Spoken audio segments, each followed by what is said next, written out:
pero si es una red grande de 1000, 2000 computadoras, ir a cada una e instalarle al cliente puede ser muy latoso.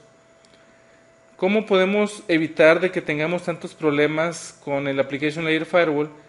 Hay un protocolo que se llama CXTP o Context Transfer Protocol, y lo que hace es de que solamente hace autenticación y no hay overhead en monitoreo de la conexión.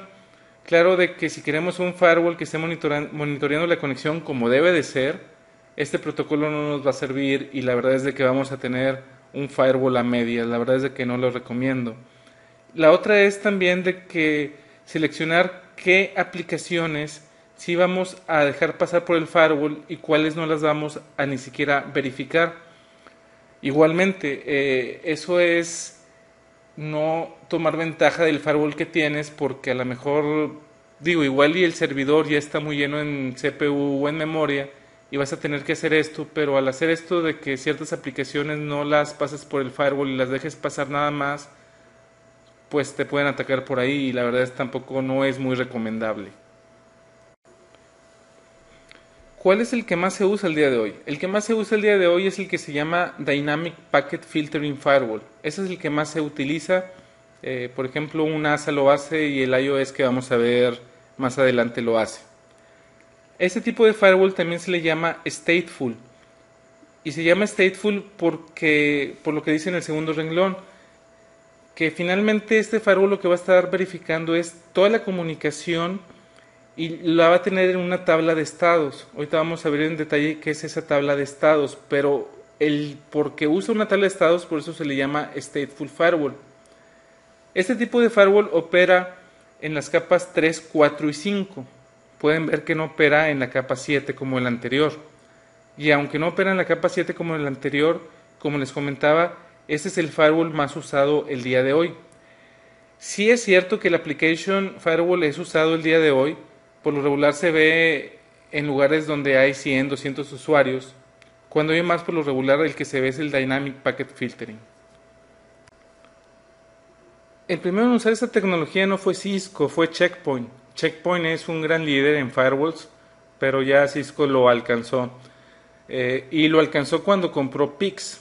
Pix era una empresa independiente de Cisco, y Cisco compra a Pix porque ya tenían firewalls stateful. Entonces lo que hace básicamente es lo que Cisco siempre hace, es si no puedo desarrollar algo, simplemente compro la tecnología. Entonces compró a Pix, y en aquel entonces Pix utilizaba el Pix OS, sistema operativo Pix, y ahora que ya existe el ASA, el sistema operativo se parece un poco más al iOS.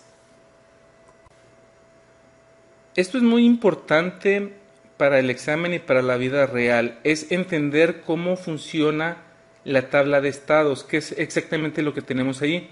En una tabla de estados de firewall lo que se tiene es toda la comunicación que existe entre una PC y otra, incluyendo cuál es la fuente y el destino, hablando de direcciones IP, cuáles son los números de puerto, cuál es la secuencia de TCP, algunas banderas de TCP y de UDP.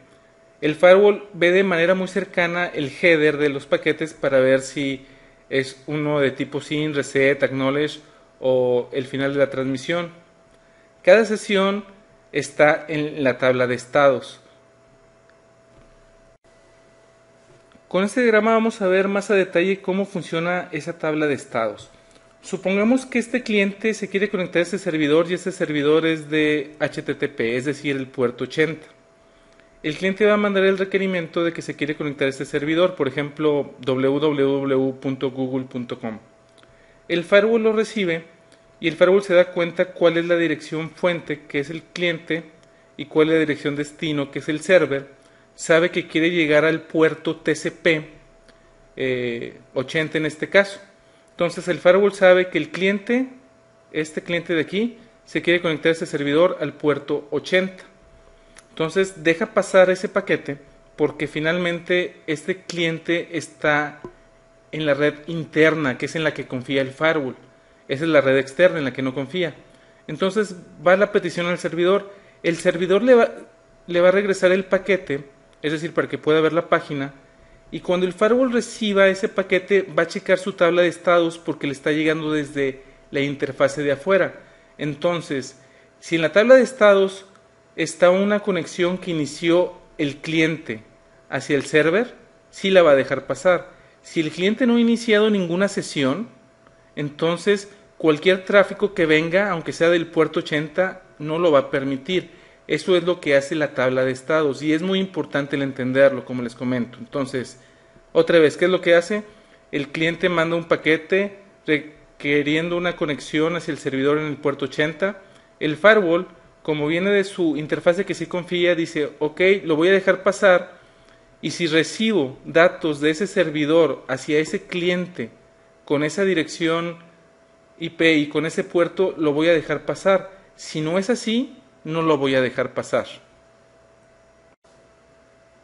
¿Cuáles son las grandes desventajas de este tipo de firewall, del Dynamic Packet Filtering? La primera es de que las direcciones IP internas pueden ser expuestas hacia hackers. Ahora bien, ¿cómo podemos evitar de que estén expuestas? Podemos usar NAT o podemos usar servidores proxy. Entonces podemos tener dos tipos de firewalls, un proxy y un Dynamic Packet Filtering. Y el proxy nos va a servir nada más para que le cambie la dirección IP al que está adentro. Ahora, como pudimos ver, este tipo de tecnología no puede ser filtrado en la parte de aplicación. No trabaja en la capa 7, nada más trabaja en la capa 3, 4 y 5. La desventaja es de que no todos los protocolos funcionan como el puerto 80 que vimos en el ejemplo. Es decir, no todos los protocolos son stateful. ¿Qué quiere decir esto? De que algunas aplicaciones abren conexiones múltiples y en puertos diferentes. Es decir, si el cliente, si nos regresamos a la anterior, si el cliente abre una sesión a este servidor de la aplicación XXX, porque no se escuche triple X, si va a esa aplicación, probablemente es una aplicación especial en la que le va a contestar en un puerto diferente. Entonces, si le contesta en un puerto diferente, el firewall va a pensar de que es un paquete no válido porque el cliente inició la sesión en el puerto, no sé, por decir un número, en el puerto 1100 y el server le está contestando en el puerto 1200. Entonces, ese tipo de firewall no es tan inteligente para saber que esa aplicación es normal que te conteste en ese puerto. Claro que si tienes este tipo de firewall, lo que vas a hacer es poner una regla aquí diciendo que sí dejes pasar ese tráfico, pero ya no sería por la tabla de estados, y al no estar en la tabla de estados puede ser inseguro y te pueden atacar por ahí. Lo ideal es de que siempre sea con la tabla de estados, pero desgraciadamente hay algunas aplicaciones que no funcionan de esa manera, que te regresen el tráfico en el mismo puerto. Otra gran desventaja es de que no tenemos autenticación por usuario. Y la verdad es de que me ha tocado con varios clientes que compran algún ASA para quitar su proxy, y lo primero que quieren es de que tengan autenticación por usuario, y la verdad es de que no es posible. Algunas soluciones mexicanas el decir, bueno, los usuarios que sí quieres que naveguen, que ponlos en una VLAN, podemos hacer reglas por IP también, etcétera, pero la verdad es de que es demasiada administración. Entonces es una gran desventaja que tiene el Dynamic Packet Filtering, que la autenticación de usuario no la puedes conseguir, tienes que tener otra cosa para poder hacer eso, no es solamente con el firewall. El uso típico de este tipo de firewalls es tenerlo como la defensa principal en el perímetro, es decir, hacia internet.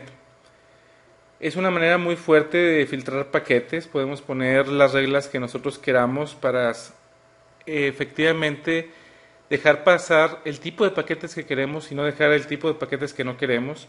Ataques de spoofing también los podemos filtrar de esta manera. No necesitamos un router como lo vimos en la parte de listas de acceso para los ataques de spoofing, que poníamos una lista de acceso. Bueno, el Dynamic Packet Filtering lo puede hacer. Y también ataques de Denial of Service.